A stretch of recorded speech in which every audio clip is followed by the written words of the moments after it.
The history of the Cornish pasty miners' delight. Few meals have roots as deep as the Cornish pasty, which was developed as a lunch for workers in the ancient English tin mining region of Cornwall. Few meals have roots as deep as the Cornish pasty, a handheld meat and vegetable pie developed as a lunch for workers in the ancient English tin mining region of Cornwall, with its characteristic semicircular shape and an insulating crust that does double duty as a handle. The humble pasty, which, perhaps unfortunately, rhymes with nasty rather than nasty, today receives special designation, along with champagne and Parma ham, as a protected regional food by the European Union. In Michigan, where 19th century Cornish immigrants brought the pasty into the iron mines of the Upper Peninsula, the pasty has been celebrated with local festivals and statewide proclamations. The Cornish pasty descends from a broader family of medieval English meat pies. The earliest literary reference to pasties is likely from Chaucer's O Canterbury Tales. Legal records from 13th century Norwich describe pastry makers accused of reheating 3-day-old pasties for sale as fresh. In London,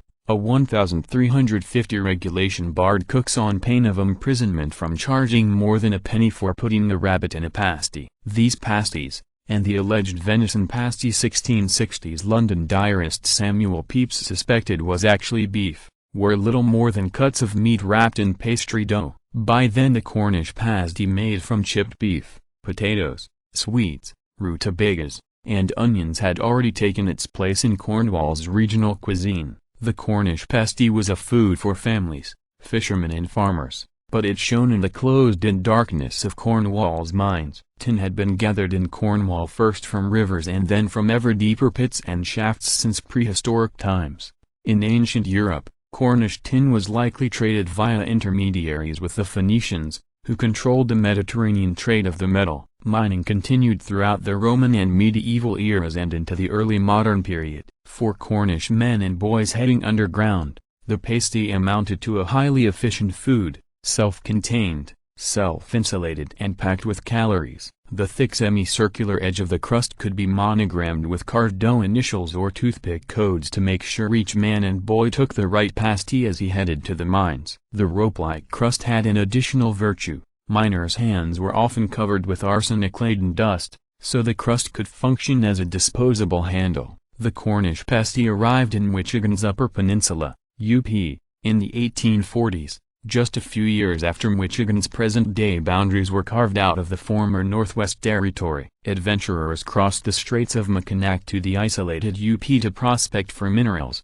discovering significant iron and copper deposits beneath the northern forests. Experienced miners from Cornwall immigrated to help develop the mines, bringing pasty making with them. Although Cornish migration was soon supplanted by much larger waves of Finns and Italians, the pasty took hold as a traditional miner's food. In their seminal study of the Cornish pasty in northern Michigan, folklorists William and Yvonne Lockwood describe how the pasty was adopted by Finnish and Italian miners, who looked to their Cornish supervisors for cues on how to behave in American culture. By the mid-20th century, the pasty was so firmly entrenched among all the Upper Peninsula's ethnic groups that it was common to find locals who assumed that the pasty was of Finnish or even Italian origin. Each culture had their own take on the traditional recipe, with the Finns often controversially substituting carrots for the traditional rutabaga. Other locals emphasized the pasty's true origins, referring to the dish as the "O cousin Jack mouth organ," that is,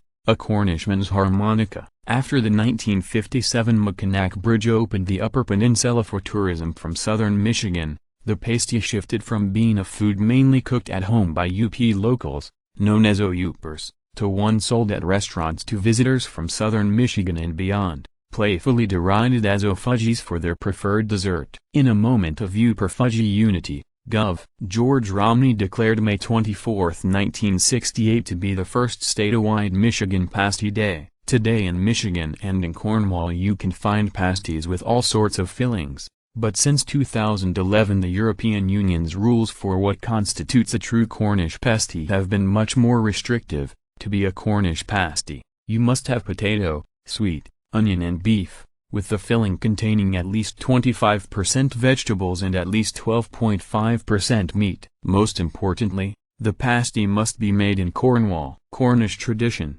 though, allows for a little more variety. A joke the Lockwoods heard repeated during their work in the UP says that the devil never dared to cross the Tamar River from Devonshire to Cornwall for fear of the Cornish woman's habit of putting anything and everything into a pasty.